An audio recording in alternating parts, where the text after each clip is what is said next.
All right, everyone. Now, welcome. Today we're gonna have a little forum about how to break into hedge fund. Now, by introduction, uh, I'm a assistant PM working for a large platform in Hong Kong, and I've been in the industry for over 8 years now, and I cover a lot of sectors. I cover hardware and automotive, mostly on EV. So today I want to share my tips for you guys on how to break into hedge fund. So today we today's content is going to break broken into three parts. The first part will be how you can prepare for a possible interview and a case study and general preparation tips for how to get into the buy side. And the second part would be what probably you guys want to know the most is arguably the hardest part of the interview, that is the case study. So um, lastly, I'll share some of my views on hardware sector and also just what the market is trading and what the market is doing right now. So just some general overview on hardware sector. So that's gonna be the content for today. Now let's get started. First part would be the preparation you can do before you can apply for a buy-side equity research analyst role. Now, before we start, oh, I want to talk about why is it difficult to get into buy-side. Now, there are mostly two reasons. The first is the technical part. To get into buy-side, you gotta have really solid financial fundamentals. That is the three statements and also DCF model and all those guys. It is not really that difficult, but you gotta pay attention to the detail and you gotta be fast with it. And there's some work you can be done. I wouldn't say buy side technical part for buy side is much harder than let's say bulge bracket investment fund investment banks. I would say probably on the same level, but you definitely want to get the three statements and DCF model ready before you apply for a buy side analyst role, right? And the second part, which arguably is the hardest part, is the framework, is to understand the methodology that we use to analyze the stock market and how we operate and how we think within the framework. And so you can actually have an understanding of how we do our jobs. So before we dive too much into it, I want to briefly talk about the buy-side interview process, which is pretty standard for most part, especially for uh, mega funds. So mostly there are three to four parts. The first would be the BD or HR round, where you're mostly going to get behavior questions, and sometimes you're going to get a single stock page just to see how much you know about the stock market, and if you actually have your own way of doing research and just it's not going to be too deep. You're not going to be challenged too much on the stock page during the BD round, but mostly just behavior question. And the second part would be the model test. For the model test, sometimes it's integrated into the case studies.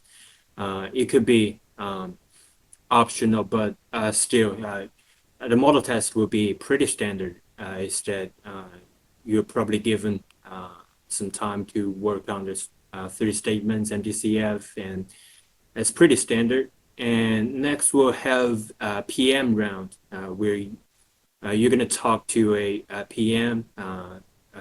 It's best that you prepare for, you're definitely going to be asked to pitch a probably a pair, a long idea and a short idea, and with the investment horizon of roughly around 6 months. So be prepared for that. And lastly, and the most important part is the case study. You're going to be given a case and some guidelines. And what you're going to do is follow the guidelines and build a model and also your investment thesis on the stock. So we're going to talk more into detail later on the second session. But that's basically the interview process. So it's pretty, I would say it's pretty simple and standard. And my tips for the non-technical parts instead, you want to think of a really good story about yourself that demonstrates commitment, attention to detail, multitasking, and problem-solving capabilities. So, what do I mean by these four traits? Is that let's take commitment for example.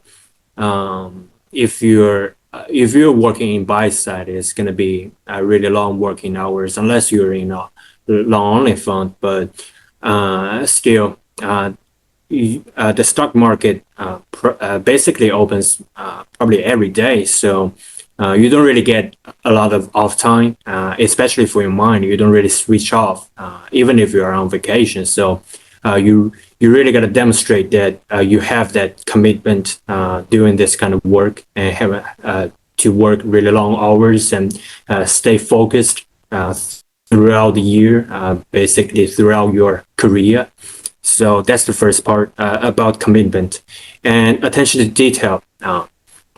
Really speaks for itself, right? So, we deal with numbers a lot, and even though we're not really doing investing, it's not really rocket science. You don't really to be really precise with it, but still you want to get the numbers right, especially when you have so many models all at once. You want to make sure all the numbers are right, because that what that affects is your say you have a view on, let's say, a smartphone supply chain, and you want to long Qualcomm. And for a smartphone, the year-on-year growth is usually ranging from single-digit growth to less, at most double-digit decline. But it's not really a huge number, but you want to get your numbers right. So when the thesis comes for example, you say Qualcomm is probably on the up cycle and it's going to grow. The net profit is going to probably grow by 20% or more. But the smartphone shipment year-on-year growth is probably going to be let's say 5% year-on-year growth. So how you arrive at this conclusion that Qualcomm is going to outperform this sector by almost 15%. That's what you want to really dive into the detail of the numbers, so you can come up with this conclusion. Just to give you an example about attention to detail. And next would be the multitasking. You're gonna cover a lot of names. Say for me, I cover almost close to 100 names. So during the earnings season, you're probably gonna get 3 to 4 results in one day, and you really want to shift your focus back and forth between each stocks, and sometimes you're gonna get something happen that you haven't even thought of before. So to quickly get the work done and switch to another one is a necessary skill that you're gonna have. It's probably a soft skill, but still you're gonna have to really perform well in a buy-side analyst role. And problem solving is basic. It's really basic. But when I talk about problem solving, I'm talking more about how your thought process, how you approach a problem, and how you approach a sector, and how you analyze what the trend is going. So that's the problem solving part. So you want to demonstrate all these traits during the BD round to show that you are ready and you are qualified for this role. But more importantly, you want to tell the story in a way that highlights the steps taken to achieve a goal of becoming an equity research analyst. So you want to put together all the stuff that you have done that is going to help you to get there. So it could be internship, your personal investment, the projects you have done, but to showcase that how you grow year by year, or and what you learn from each experience is really how you can be impressive during the first round of the interview. Now, that is basically the my tips for non-technical parts. Now, moving on to the technical parts. But before that, you guys want to understand what we do as a buy-side analyst first. So I want to talk about the key values in my point of view that a buy-side analyst is going to bring to the table. Now, I think there are two parts. The first is the decision-making ability. Is that what is this? You make decisions basically all the time during when you're working. You wanna how much time to spend on each of the names you cover. That's the decision you want to make, and also more importantly, you need to understand that the investment opportunities that you want to identify, there will be a lot of information and data, and almost too much. And every day you're going to get more information and more data. So what you want to do is to identify investment opportunities based on this information and data, because a lot of them are just noise. So that's the decision you want to make.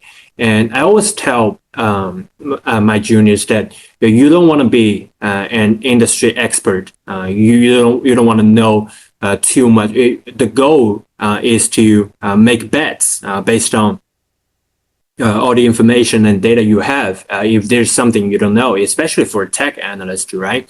You deal with a lot of new technology and new sometimes technology breakthrough that's going to bring new opportunities for commercialization. And what we focus on is the commercialization part, but not on the technology itself. We're not building a rocket. What we're doing is to make bets based on how capital market reacts to the change in the fundamentals. That is the sector, the trend of the sector. Is it going to change? Is it going to persist? So this is the kind of thing we do, is to make decisions.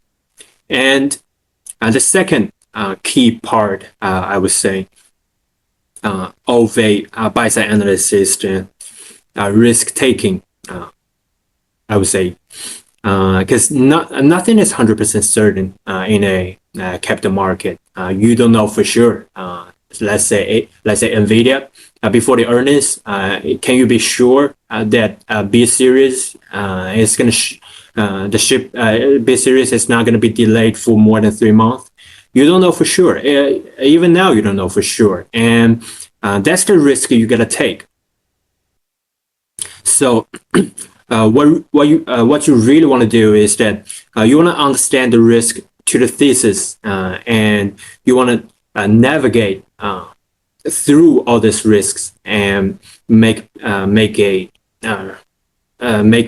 bets of that. And there are a lot of ways to hedge the risk. I would say, for example, for a long-only fund, how they do it is basically by diversifying their portfolios. And for a hedge fund, what we do is pretty simple. We use another stock or some other some other kind of asset to hedge the risk of the names that we want long or short. So risk taking, to remember that nothing, there's always risk to your thesis, and you want to work on mitigate the impact of the risk, right? So that's the key values of a buy-side analyst. And I want to briefly talk about what we do every day, our day-to-day work, what it's like to work in the buy side, right? So our goal, pretty simple, is to generate ideas that's gonna make money, and those ideas could be long or short depending on your strategy, and also the investment horizon. Let's say long only, probably they're gonna have a longer investment horizon, ranging from at least 6 months, usually a year or two.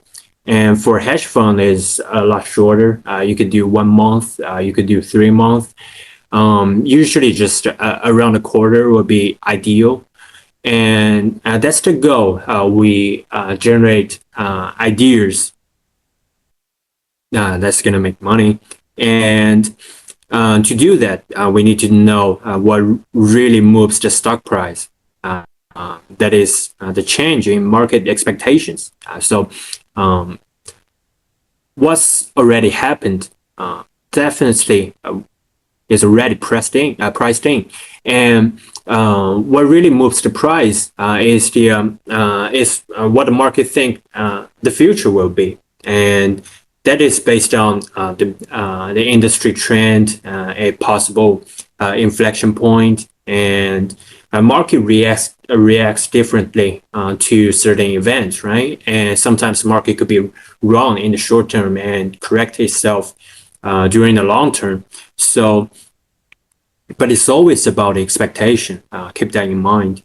And how we really do that is that first we focus on the fundamentals, and what we do is that we get a lot of information either from the listed companies, and it could be from a third party market research firm, and that's going to provide data to help you understand the sector. But what we do when we have all this information is to identify the trend of a sector or a single stock to see what the trajectory of the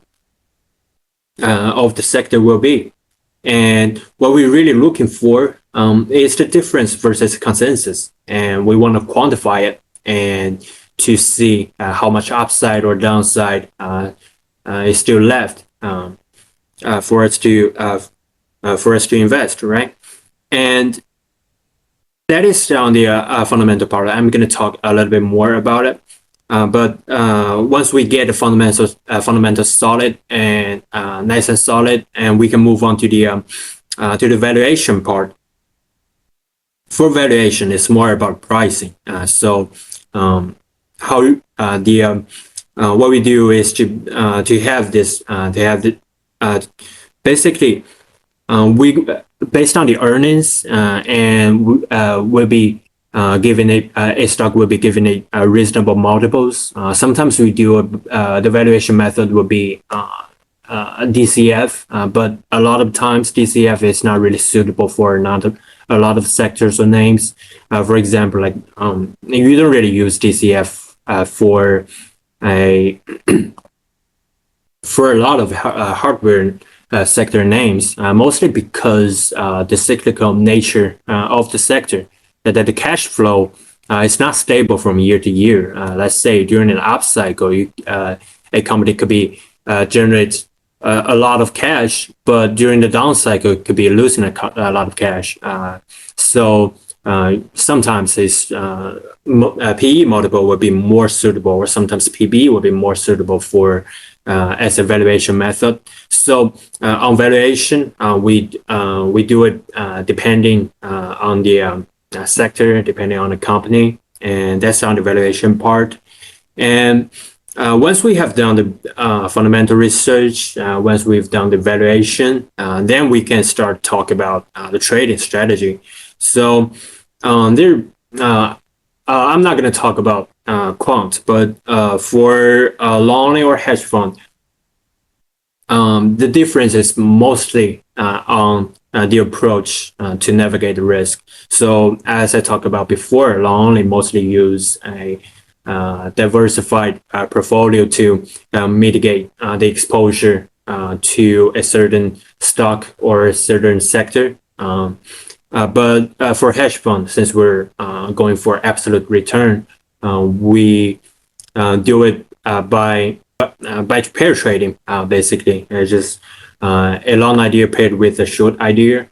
Usually, it's just we do a alpha long, and there are risks to the names to the name we want along, and then we probably find some company within the same sector that fundamentally is not as good, or sometimes it's even better if it's an alpha short paired with a alpha long, but really depends. And after that, what we want to focus on is the sizing and timing of the trade. But it's nothing you want to worry about at the moment. At the moment, what you want to do is focus a lot more on fundamental and valuation. You get those right, and timing and sizing of the trade. You're going to pick up when you start working in the buy side.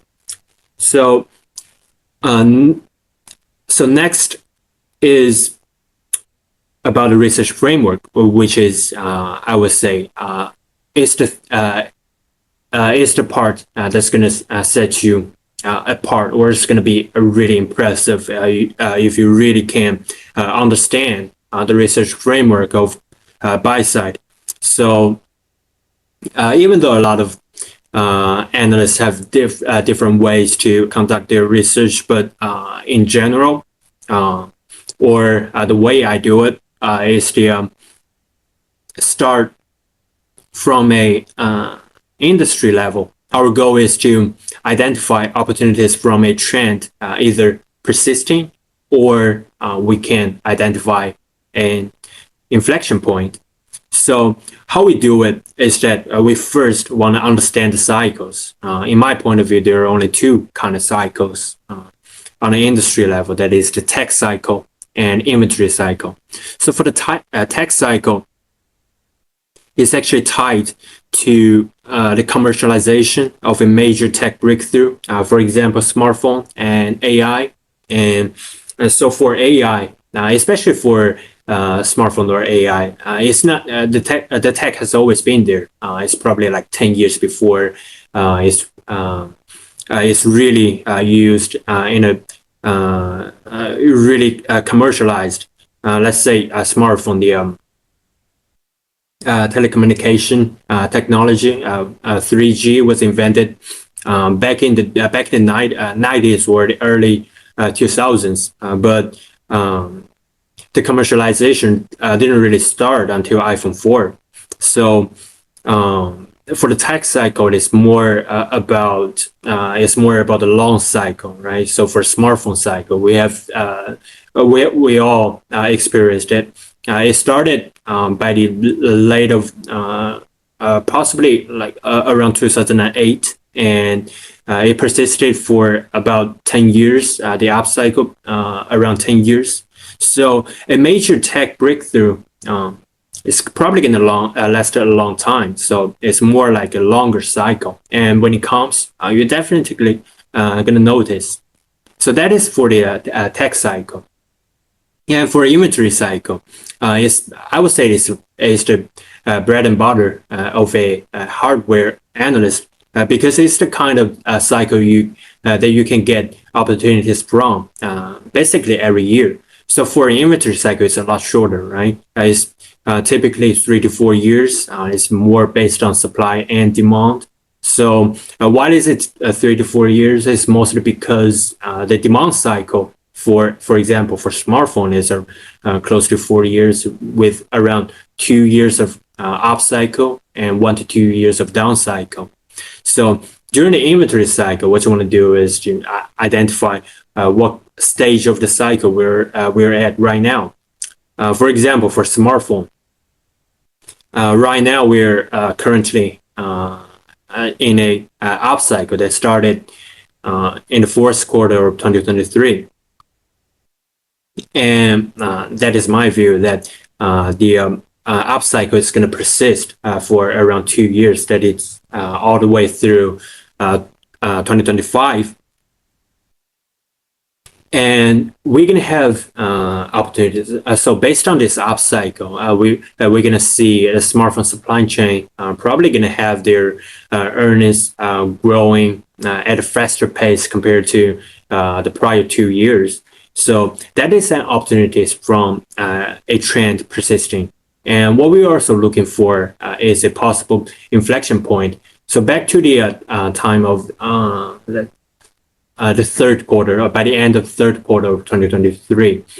So at that time, we're really at an inflection point of this smartphone inventory cycle. So after the third quarter, we're starting to see smartphone OEMs start restocking and building up the inventory. Which also, well, what that means is that, for example, Qualcomm is going to benefit from it.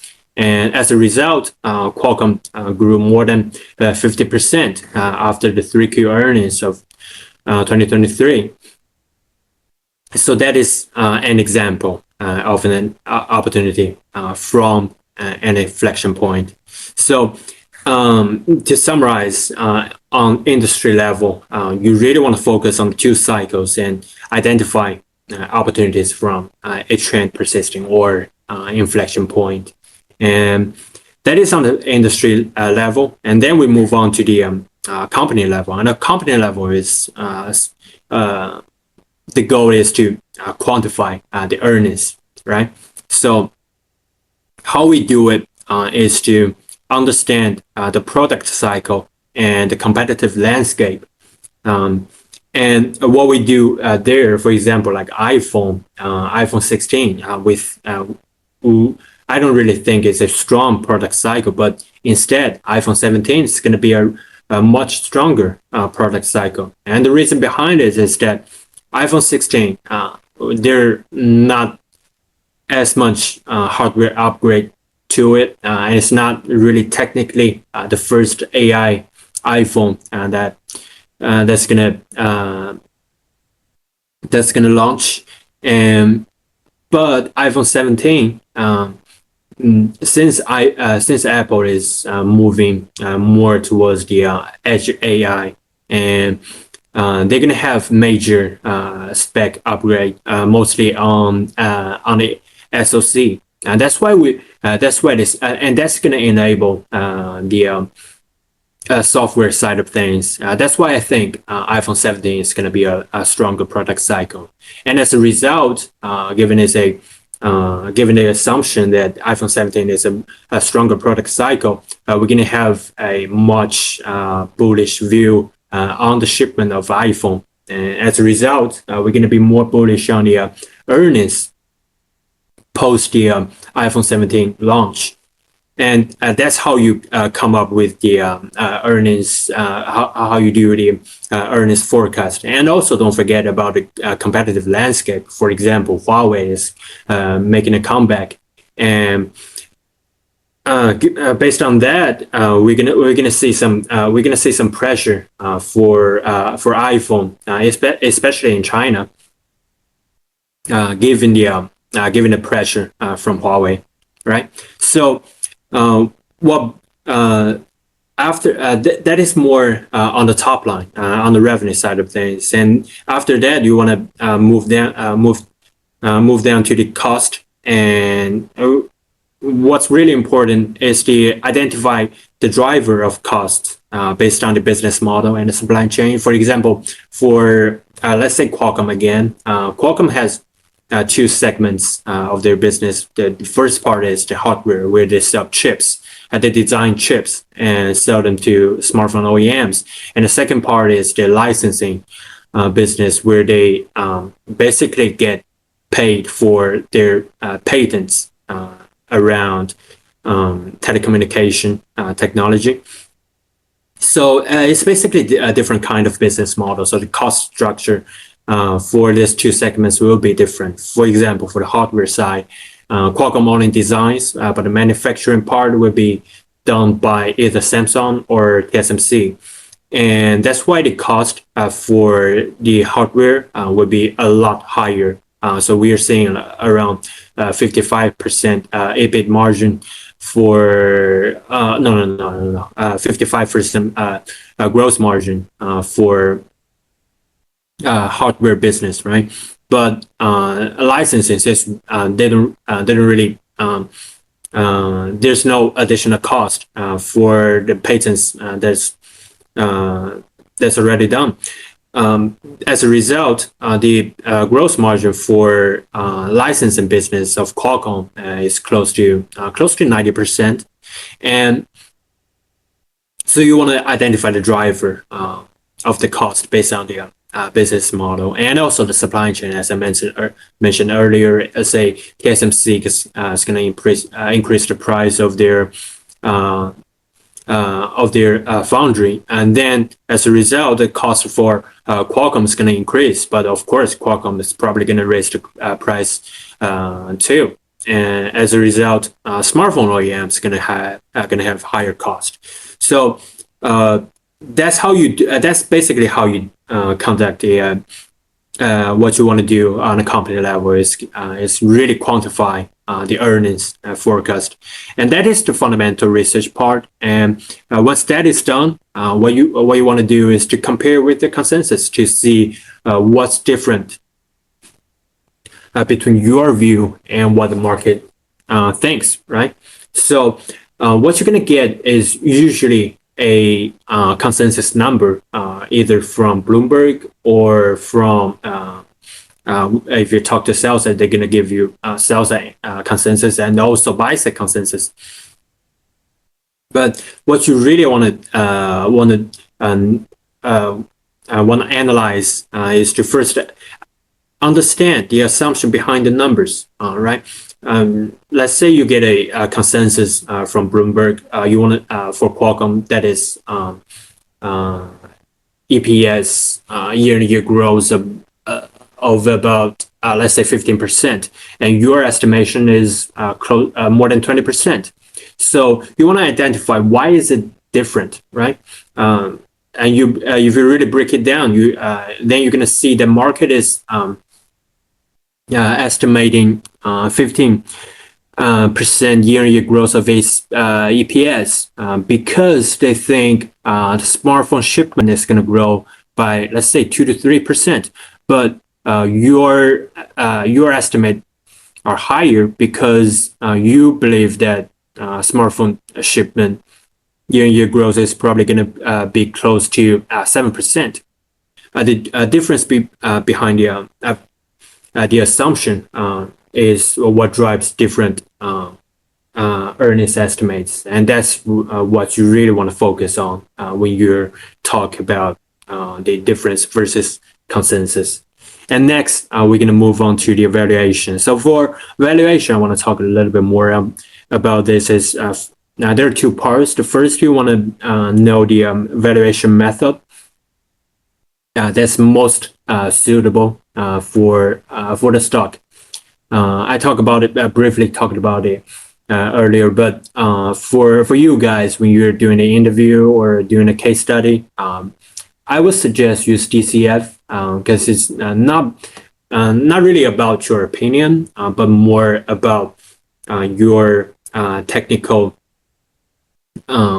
skills to use all kind of methodology when you do the evaluation, right?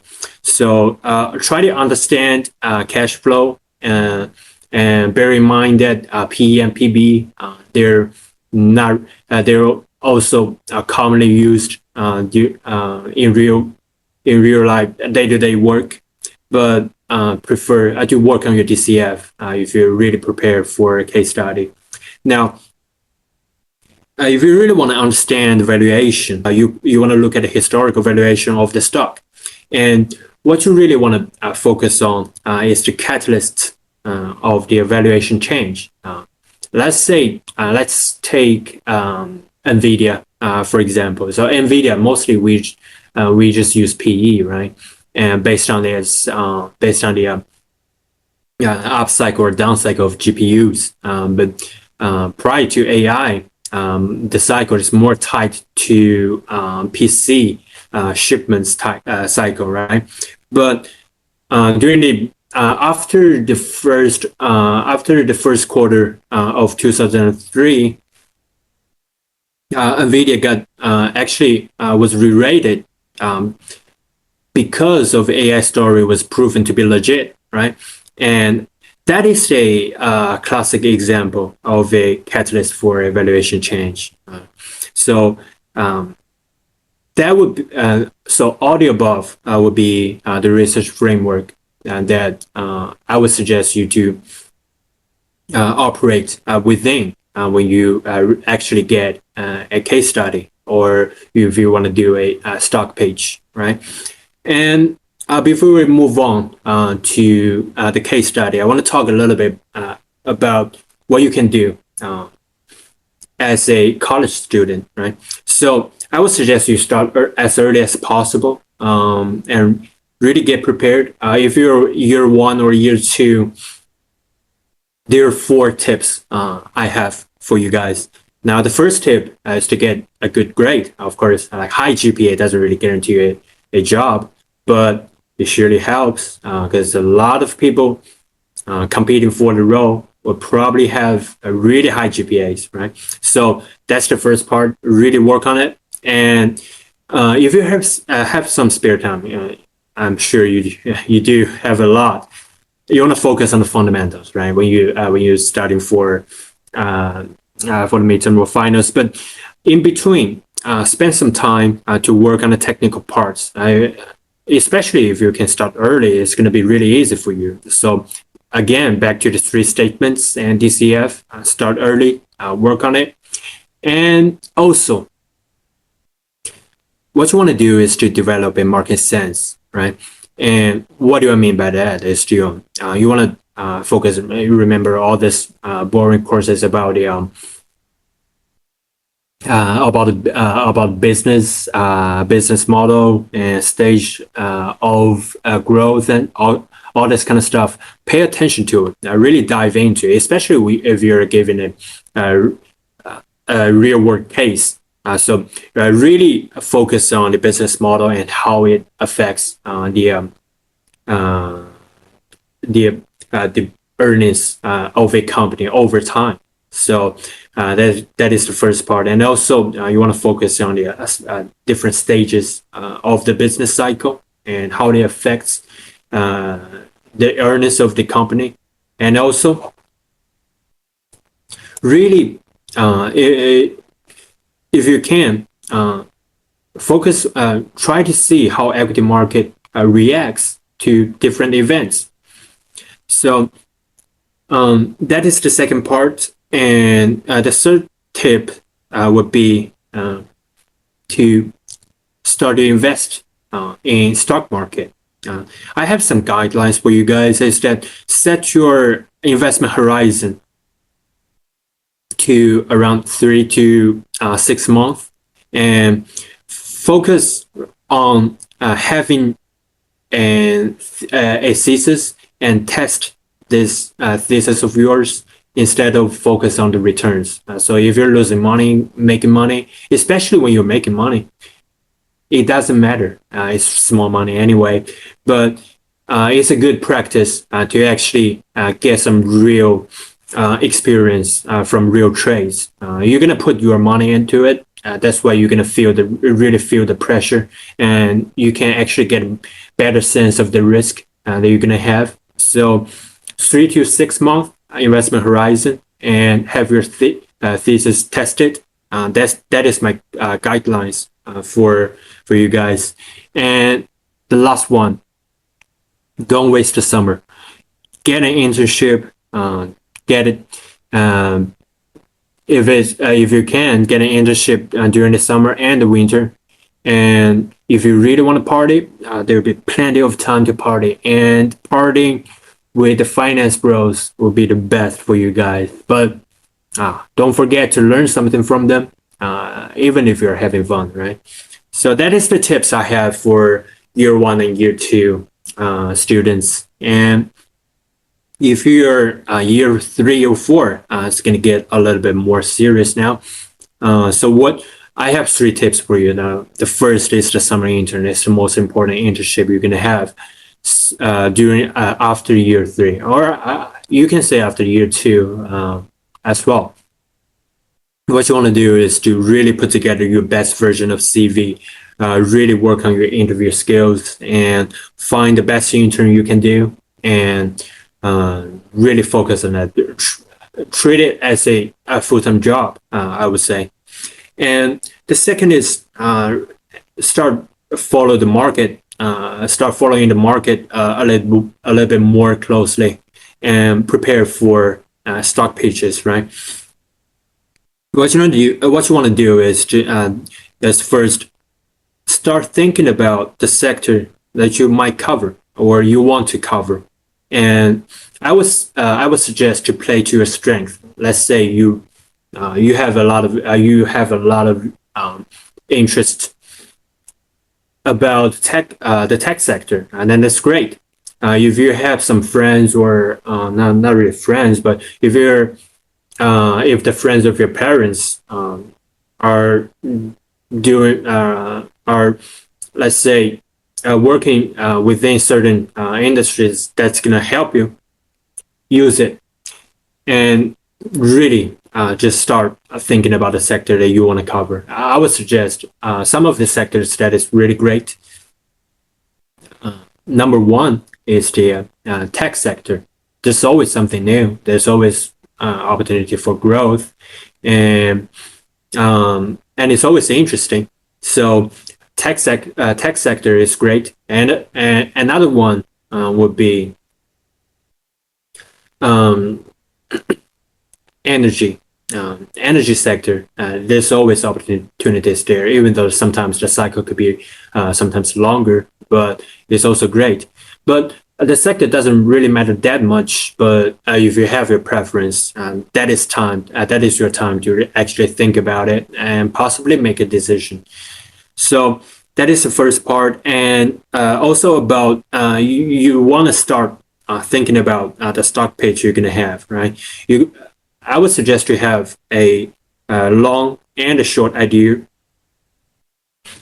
with investment horizon of 6 to 12 months. I don't think anything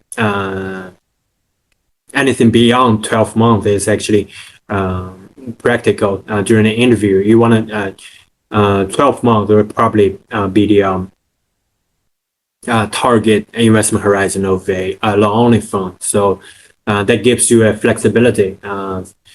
If you're also applying for a hedge fund, so for a hedge fund, it's usually 3 to 6 months. But during the interview or as a fresh grad, they're not going to ask you to give a pitch that is only going to have an investment horizon of 1 month or 3 months.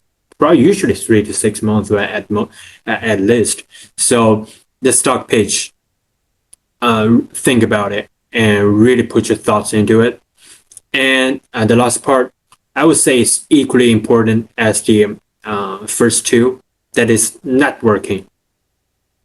There will be a lot of opportunities for to network. I would talk more about how you can be impressive. Now, no one's gonna be impressed by what you know as a college student. They're probably gonna know way more than you do. Even if you are one of the genius that knows a lot more, what's going to be impressive is not what you know, is how you think. If you can think in if you actually have a framework that you operate in, right? And also if you can speak in a organized manner. And so that is really how you present yourself to be impressive. That is to showcase the way you think and how you talk. So work on it. And it's always better if you happen to have a story, or I would say it's almost necessary to have a story about yourself when they ask you about how you get to know about this and all kind of guys, all kind of stuff. So really work on your. At the end of the day, finance is still people's business, even if we deal with numbers like all the time, but still, that is one thing that you want to prepare for. So that is all the tips I have for you guys for to start early and get prepared. And now the second part. Now the second part of this is the case study tips. Now, for a case study, what I recommend is to follow this kind of like structure for your case study or for a stock page to during the PM round. Now, sometimes you're gonna be given really specific guidelines to the case study. If they do give you the guidelines, follow them. But usually it's not going to be much different from the structure I have here. Is that first give your conclusion. Now, what's the upside? What's the downside? And also the summary of the thesis in one sentence. That is the best. And what do you recommend they should do? Is it a buy or sell or hold? Right? Get a conclusion out and precise. Now, then you can move on to the stock drivers. Is to briefly talk about, depending on if you're doing for a case study or a page.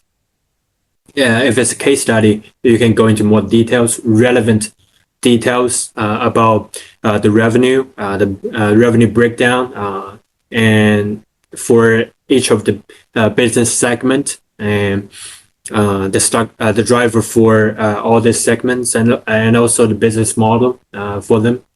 And then you want to talk about the trend of the industry or the company, what the trend is like, and what do you think the trend will be. And I suggest to have this backed by numbers. And you can get a lot of numbers, right? So for the numbers, there's three types of data depending on the credibility. And the highest credible source of data will be from the listed company or from the government. And the second, and so that is the data you should use in your model, or if you're having a thesis.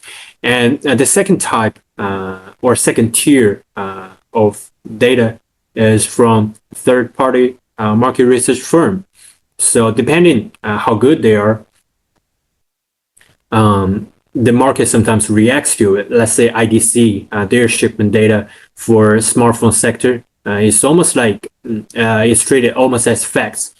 So, but there are some smaller ones or some unknown market research firms that their data you really want to use it with caution. And the third tier is the data you get from the internet or some kind of experts that you have to verify before you want to use it. So that's the small tips on the source of data. And lastly, for the stock driver part, talk about the profitability. What do you think the cost structure is, and how profitable the company is, and what do you think the earnings is going to be like, right? And that is the stock driver. And if you're doing a stock page to a PM during a PM round, then I suggest you try to simplify some of this. You don't need to go into a lot of details, but just to bring up the important key points, I would say the key points. And now moving on to the thesis and catalyst. That is part where that is your what do you think is going to drive the stock price, and why do you think that is, and also the catalyst for the stock price to move, right? So now just think of the example I gave you guys earlier, that NVIDIA. Actually, I'm going to give you guys another one. Let's take Qualcomm as an example. Now, for Qualcomm, I believe the market is underestimating the smartphone shipment upcycle, right? So I believe the smartphone shipment is we're currently in an upcycle, and the upcycle is going to last at least for 2 years. That is without any demand, additional demand driven by AI replacement cycle. Now, so my estimation is close to 7% year-on-year growth of smartphone shipments this year, and 5% for next year.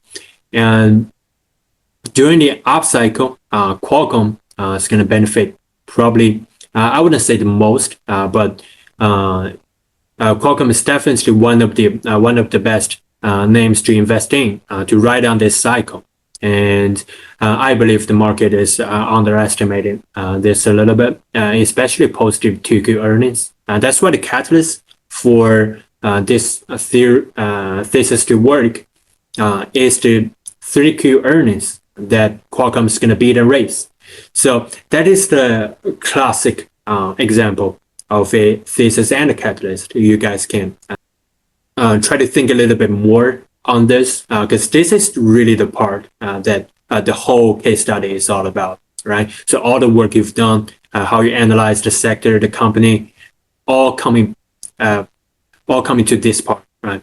And then since you have done all the fundamental research and stuff, you're gonna have the earnings projection, and you're gonna hopefully it's gonna be different versus consensus, so you can have something to talk about, right? And don't be different for the sake of it. If your view actually matches the market consensus, then it is what it is. Just talk about. I think the market consensus is pretty legit, and I think, and as a result, it could be fair value. Don't be afraid to give an opinion that a stock is actually fair valued. Sometimes it can be, right?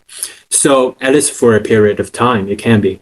But but it's always better if you can think of something different compared to the consensus. So refer back to when I talk about the consensus earlier, that you want to focus on the assumption behind the numbers instead of the numbers itself. And that is the part where you highlight the difference versus consensus, and that is the part that you talk about your earnings projection. And then you can move on to the valuation. So for valuation, it's pretty simple. It's the historical valuation. What kind of valuation it was, and why it was valued, why the valuation was like that. And then you want to talk about what's priced in, right? So what it means to have this kind of valuation at the moment, and also your target valuation and why. So basically, you're probably using the methodology of DCF. So you want to also compare the PE, like mostly going to be like PE, right? So PE multiple difference versus its peers and stuff. So explain why you think just try giving a reason to justify the valuation. For example, for Qualcomm again, usually Qualcomm is traded between 10 to 20 in terms of PE multiple, and currently it's close to PE of 15. Now, I believe the valuation should be 20, and the reason behind it is that Qualcomm is usually traded at the high end of this valuation range during the smartphone upcycle.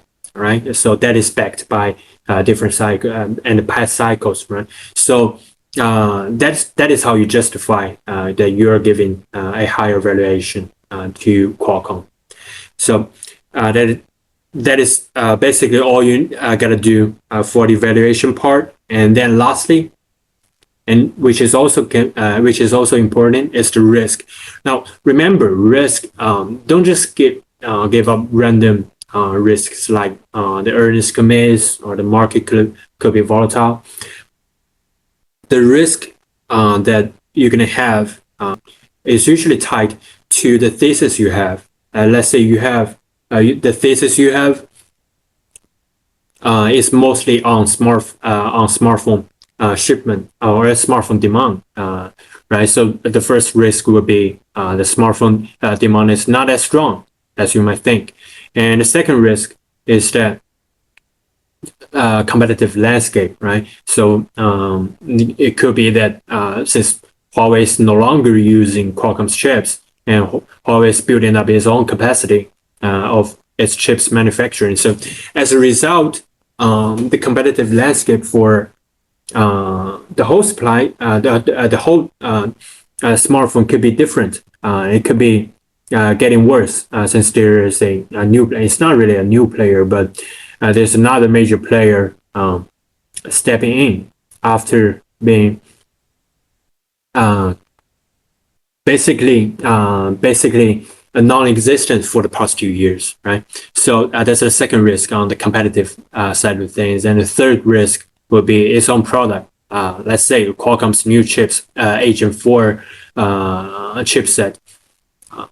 There are some rumors that there's some design flaws to it, so there could be another risk. So that is the three risks that you're gonna have, and based on the risk, is gonna how you choose to hedge those risks, right? So for example, if you're the major risk for Qualcomm is the smartphone demand, then you can have, let's say, Carve or Skyworks. Those guys are also in the smartphone supply chain. You can short, let's say, Carve and long Qualcomm, and to mitigate the risk of smartphone shipment downside. And so that is how you basically how you do it for a case study. Now, moving on to the last part, just some overview on the hardware sector. So I want to talk a little bit about the market first, to give you guys some sense about what's happening right now. Is that the market is pretty volatile after the end of June, mostly because of the macro data that suggest rate cuts in September is almost 100% certain. That is driven a relatively lower risk preference for the whole market and causing the market to be volatile. And also, after the first rate cuts, there's possibility that there will be a recession trade, and as a result, most of the names, especially the crowded AI thing, could be unwinding. It's probably not gonna have a drop, a correction of more than 20% or 30, at most 30%, probably around 20%. But still, we're seeing during the first half of the year that everybody is putting their money in NVIDIA, and AI theme is probably the most crowded. And we started to see this kind of trend unwinding since July. And that is backed by the earnings. We're seeing actually pretty strong earnings from major AI players, but the market reacted pretty negatively to it. So that's what we think, what we see happening to the market. And now for tech hardware, I want to talk about three subsectors. The first is AI hardware. Now, for AI hardware, we focus on first the demand. Demand visibility through 2025 is still pretty high, so nothing to worry about at the demand side of things at the moment. especially after the 2Q earnings, where we see CSP, they have their capex guidance still ramping up, supporting the thesis that demand is going to remain strong throughout 2025. And a supply side is the side that we are seeing more uncertainties, right? The first is that NVIDIA having some design flaws of its B series, and it's probably going to have a delay of 3 to 6 months. And but still, largely still manageable. And also, we're seeing some macro uncertainties. We're seeing some bumps, especially for NVIDIA, that it has some design flaws of its B series that's going to delay the shipments of GB200 for around 3 to 6 months. So that is, but largely it's not going to affect NVIDIA's earnings by a lot. And as a result, for the whole sector, the demand side is still, the supply side could be a little bit risk to it, but the big picture is still intact, right? So what we do here is that what I think is going to happen is that core AI names still favored by the market. That is NVIDIA, TSMC, and Broadcom, and those guys. They're probably going to outperform downstream names like SMCI or Dell. Now, SMCI has its own problems, but besides that, we're going to see downstream ODM or OEMs probably going to underperform because people want to put their money in names or stocks that really have the highest visibility. Even though NVIDIA has some problems right now, but small problems, I would say, at least for now. So after correction, people still want to put their money in names with highest earnings visibility. That is NVIDIA and TSMC and Broadcom. So that is basically all I want to say for AI hardware. Now moving on to smartphone sector. For smartphone, as I talked about earlier, the up cycle pretty much confirmed with demand upside to persist through 2025. Android probably going to outperform iPhone during until the iPhone 17 cycle. As I talked about earlier, there's not much hardware upgrade to iPhone 16. And also, now we first need to understand that this smartphone upcycle is actually driven by a small replacement cycle. That is basically the same people that buying the 5G phones during the 2020 to 2022 upcycle. So it's actually a replacement cycle, and we see Android actually having a much shorter replacement cycle compared to iPhone. That is 3 to 4 years compared to iPhone's 45 years. That's why Android is going to lead the charge during the early stage of the upcycle. A little bit more on AI smartphone. I think AI smartphone upside at the moment is still pretty limited due to the low visibility of the incremental demand driven by AI smartphone, mostly because of that is the same for basically edge AI, that you don't really have a great application for either PC or smartphone, AI PC or AI smartphone. That's going to drive the customers to actually want to buy an AI phone because it's AI. Now, I don't think the visibility of AI driven replacement cycle is high before 2025. It could be happening, say 3 to 4 years time, but probably not going to happen within a year. Lastly, on analog. So for analog, we're seeing the cycle still not yet bottomed, with the auto sector still destocking, right? So for after the first quarter earnings of 2024, We're seeing some signs that auto and industrial chips or auto and industrial industry actually close to a bottom. Top analog names like TI or ADI and those guys actually basically all of the analog names guided pretty positively during their first quarter earnings that they think the inventory reflection point is going to happen. But during the second quarter earnings, we're seeing that that is not the case. We're seeing names with high exposure to auto, their earnings are pretty bad. And the guidance for basically all of the analog names turned negative again, mostly because of the auto sector still bottoming out. And as a result, we think that names with high exposure to auto will likely continue to underperform. So that is the hardware overview for today, and that is basically all the content that I want to share with you guys. That is the end of it, and I hope you guys all the luck, and hope you guys be successful during your interview and case study. If you need any help, you can contact us, and that's it for today. Thank you, guys.